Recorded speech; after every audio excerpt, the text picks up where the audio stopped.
So I'd been working up in Indiana at a company called AKA Steel.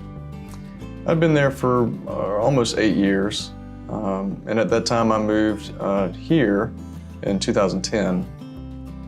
But I really had a hard time finding a job here, and struggled on my own for a few months until I finally got hooked up with VR and I met Susan. And then that, we had some success there, and I was able to get a job at ZF Industries. David came to vocational rehab to search for employment, and so the job coach and I were helping him redo his resume, make it current, and also we would help him to apply for a job. And so if he had an interview, then I would go and interpret for the interview. VR had just done a wonderful job helping me find a job based on my experience. Well, when he hired on at ZF, I would go and interpret the instructions for the job. It could be just all day long at the business because there were different, duties. So I had that job for about 5 years. And then for the last 3 years, I've been a business owner here at Alabama Sunshine. I remember at one time he was telling me about this hot sauce business here in Fayette. And it sounded real cool, and he was wanting to buy it. And then later on I heard that he had bought the business with his sister. And so I was just so excited for them. I had known the previous owner of this business.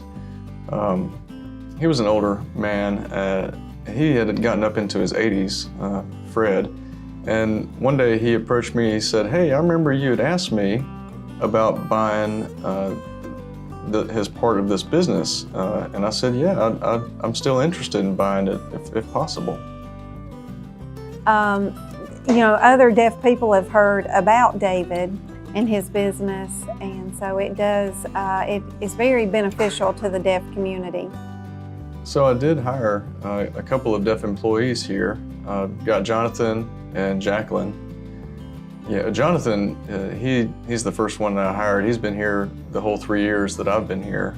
And he had told me he had a hard time finding a job, so I said, "Hey, why don't you come work with me?"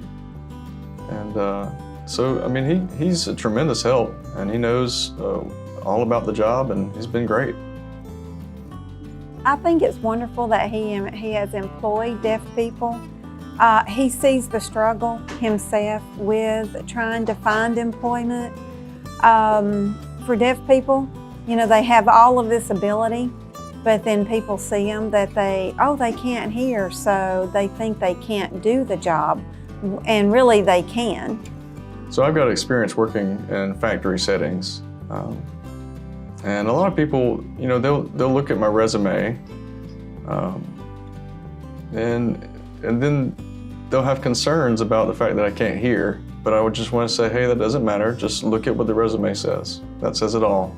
But also, he has a big family support that really helps him. They sign to him and in his language, so that to me that's very beneficial for a deaf person, for their family to communicate and sign with them. I'm very happy to be part owner of this business. I mean, that I can do it even though I'm deaf. It's a point of pride for me. And I want other people to know that they can do it too. They shouldn't be afraid. They can do it.